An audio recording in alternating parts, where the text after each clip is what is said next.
Hai, Assalamualaikum. Selamat pagi. Sihat lah? Ini logo saya. Logo saya ni biasanya diletak kat sini lah. Dulu saya pakai yang tebal tu tau, yang tebal. Jadi sekarang saya kena tukar yang ni. Sebab apa tau? Masa beberapa bulan dulu dia okey pakai yang tebal. Yang tebal tu harga dia 30 sen. Campur dengan stiker tak ingat berapa sen, tetapi kos packaging saya dah jadi 62 sen. Saya kata, "Uish, mahalnya." Jadi nasi ayam saya tu kos packaging saja, kos stiker, kos benda ni dah jadi 62 sen. Saya kata, "Oh, tak boleh." Terus terang saya cakap, setiap bulan berbelas ribu hanya untuk packaging. Jadi saya tukar. Jadi kerana untuk kita dapatkan duit tu supaya saya boleh bayar gaji pekerja saya. Okey. Semalam saya sebenarnya tak adalah nak mengajar orang tau, mengajar orang macam mana ni. Apa yang saya cerita tu ialah apa yang saya kongsi. Saya kongsi apa yang saya praktikkan. Saya bukanlah sifu marketing, saya bukanlah sifu finance, saya bukan itu semua. Saya hanyalah seorang peniaga kecil yang jual nasi ayam. Itu je saya. Kemudian kenapa saya bercerita benda tu ialah kerana itu yang saya buat dan saya nak share cara saya buat. Ada betul, mungkin apa yang saya buat tu tak betul. Sebab saya bukannya sekolah tinggi macam tuan-tuan yang masuk universiti duk nah.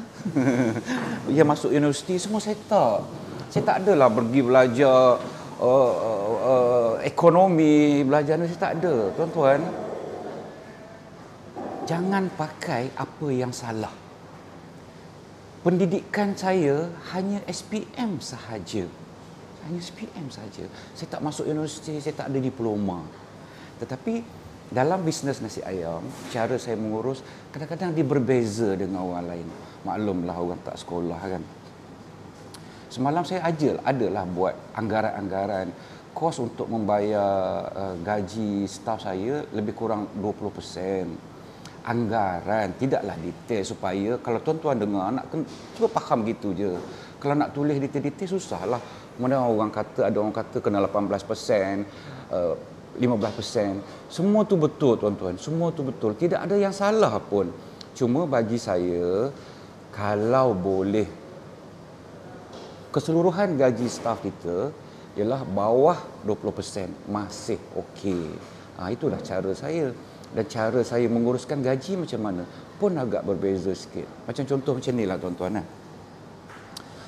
Pertama, kita tak tahu rezeki kita ni banyak mana setiap bulan. Sel kita banyak mana setiap bulan.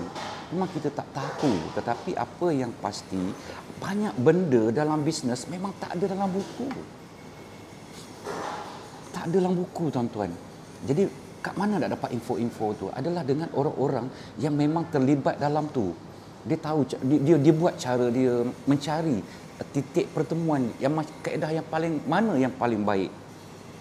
Macam contoh, kalau katalah tuan-tuan ada 5 orang staf lah contoh 5 orang staf dan gaji bulanan dia ialah 10,000. Campur-campur semua 10,000. Kemudian nak stick lah dalam buku tu lah. Maksudlah buku tu kata 18% daripada sale. Adakah tuan-tuan yakin bahawa gaji 10,000 tu adalah 18% daripada sale tuan-tuan? Tak tahu kan?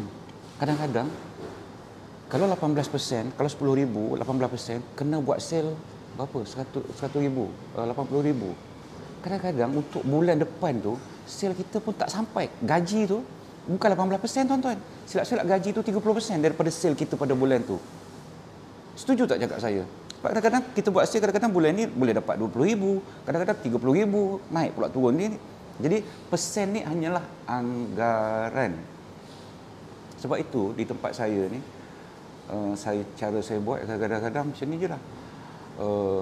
Bila saya nampak kerja banyak, sale banyak, okey saya kira-kira balik, boleh saya tambah staff.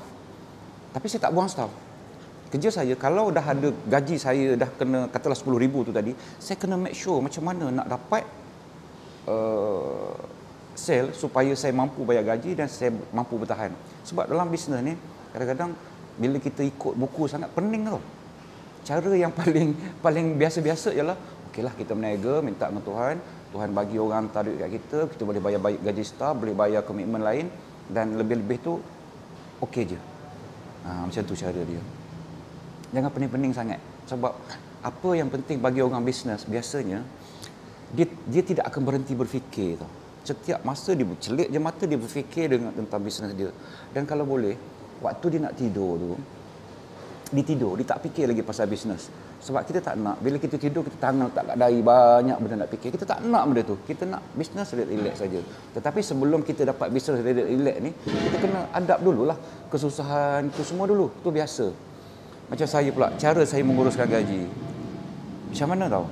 Saya akan cut off pada setiap 25 hari bulan. Saya cut off setiap 25 hari bulan dan akaun saya akan kira gaji dan saya akan bayar gaji mereka pada 30 atau 31. Pada hari terakhir bulan tersebut saya akan pastikan, saya akan cuba untuk bayar gaji. Kenapa saya buat macam tu? Sebab saya nak staf saya sentiasa tahu bahawa mereka akan dapat gaji. Sebab pada satu hari bulan mereka kena bayar komitmen mereka. Nak bayar apalah, kereta lah, apa-apa, whatever komitmen mereka kena bayar macam tu. Jadi kadang-kadang ada orang yang bayar 5 hari bulan, ada orang bayar 7 hari bulan untuk restoran lah. Kerja-kerja lain saya tak tahu. Ada kawan-kawan saya yang bayar gaji orang 7 hari bulan, 10 hari bulan. Semua tu betul, tidak ada masalah. Yang penting dapat persetujuan dengan staf kita.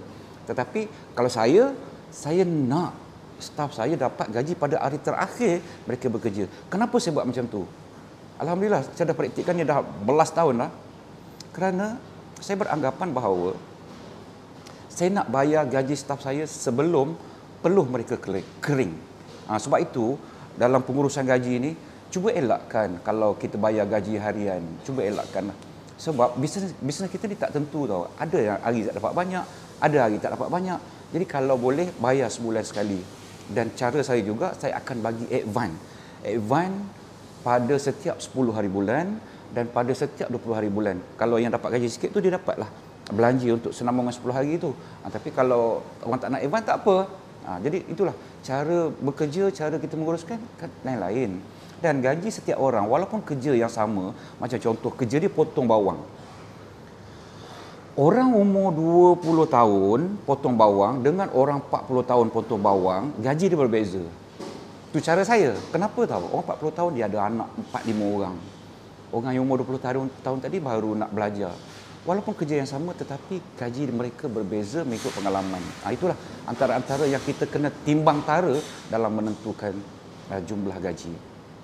Dan satu lagi yang saya boleh kongsi ialah kita daripada awal tahun, kalau kita tanamkan niat dalam diri kita sebagai owner business, aku nak bagi bukan sekadar mampu bagi gaji bulanan, tapi aku nak bagi gaji tahunan kepada setiap staf.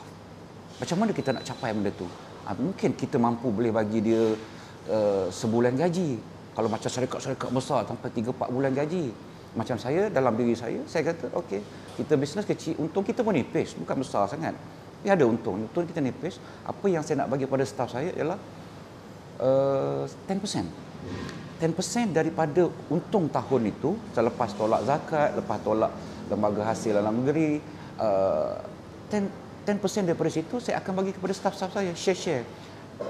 Dan kena compare juga, kalau 10% itu lebih kecil, saya akan bagi sebulan gaji bonus kepada staf. Itu kita nak. Kalau kita mampu, tak boleh buat apalah. Macam 2 tahun lepas dengan ekonomi PKP, saya tak mampu bagi. Tapi adalah bahagian-bahagian juga. Saya tak mampu bagi sebulan gaji atau 10% sebab tak ada, sedang sengsara kan. Kenapa saya buat macam tu? Saya pegang tu perkara. 9/10 kan. Rezeki itu datang daripada perniagaan. 1/10 datang daripada kerja-kerja lain. Saya suka ambil konsep tu. Jadi 1/10 bersamaan dengan 10% tadi, saya akan agihkan kepada staf saya. Itu cara saya. Kalau betul, boleh ikut.